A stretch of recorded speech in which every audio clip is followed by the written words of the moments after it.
Всем привет, дорогие друзья! Я рад вас приветствовать на нашем с вами канале.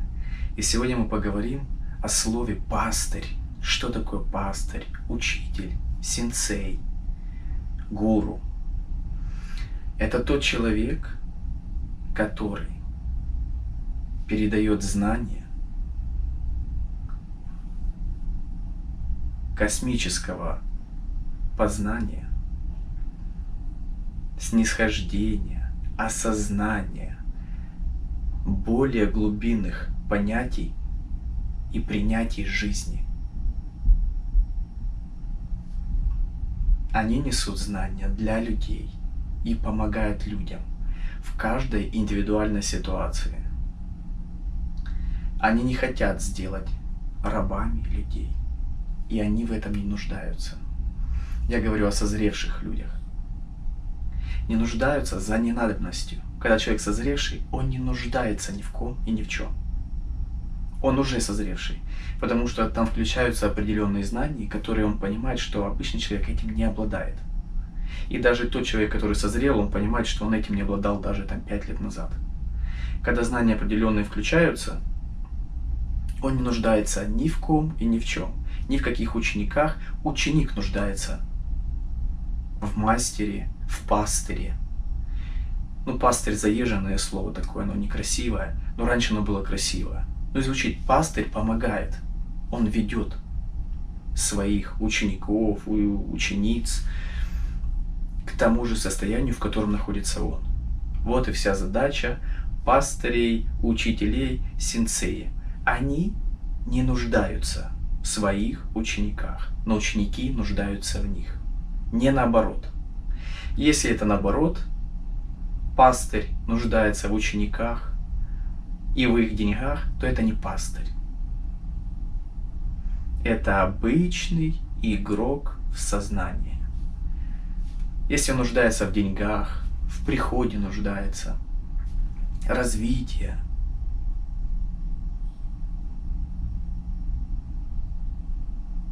нельзя развить то, что еще не готово. А каждый приходит к тому или иному знаменателю в свое индивидуальное время. Если ты построишь какой-то храм, это не значит, что там будет 30 просветленных потом или осознанных.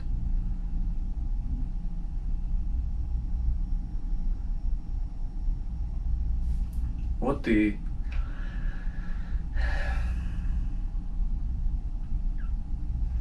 сейчас в современном мире есть технологии, YouTube, где можно увидеть того или иного человека, который уже созревший. И не надо никуда идти. Вы можете уже на дистанции быть с этим учителем. Да, иногда вы можете просто ради развлечения поехать туда или просто как на отдых отдохнуть. Приятно провести время. Но каждый из вас, когда поймет, что не вместе заключена вся энергия познания. И многие думают, что если кто-то куда-то поедет, то он быстрее придет к осознанности или нет. Каждый из вас придет к осознанности и просветлению только тогда, когда он самостоятельно научится работать с энергиями. Что такое энергии? Энергии — это ваши поступки и мысли. Некоторые говорят: отключите мысль. Да не будет ничего, если вы отключите мысль. У вас взаимодействие так и остается с другими людьми. А это, когда ты включаешь не осуди, не обмани, эти все поступки надо на реализации делать. И чтобы у вас не было мыслей, тогда это будет смысл.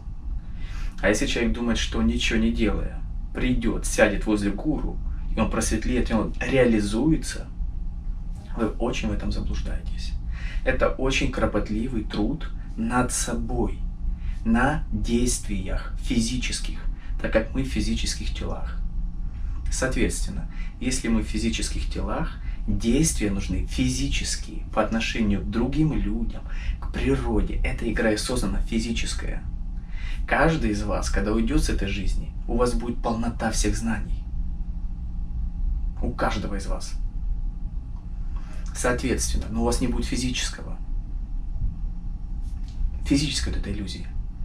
И мы сюда приходим для того, чтобы реализовать духовное в физическом. По отношению к людям, это, знаете, как усложненная игра. А вот не хочется этого делать, а по законам физического мира так надо сделать. Ты делаешь так, и тебе открываются новые знания. Это, знаете, как вот двери раскрывать. Ты научился одному: не осуждать, не обманывать, в принятии находиться всего, что сотворяется, в принятии находиться, и тогда вы реализуетесь. Но если вы думаете, что вы придете к пастырю, к учителю, сенсею, и он за вас все сделает, вы очень в этом ошибаетесь. Такого не будет. Не было и не будет никогда.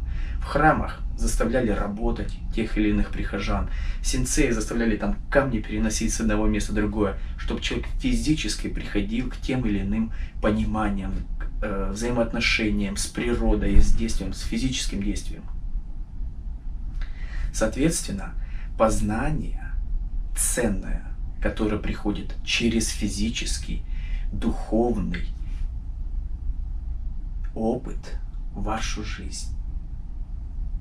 Не только духовное. Вы думаете, вы созрели, вы выиграли? Нет. Я вот каждому из вас напомню, что после просветления это не конечный этап. Это не конечный этап. Да, вы понимаете, что вы есть часть Бога, часть сознания, да, это все понимаете, но это не конечный. Потом открываются другие игры, более усложненные. Но по поводу сенсеев и учителей, я думаю, что чуть-чуть, может, я сказал что-то, может, кто-то услышит что-то новенькое, но не пытайтесь прийти к осознанности, просветлению без действия.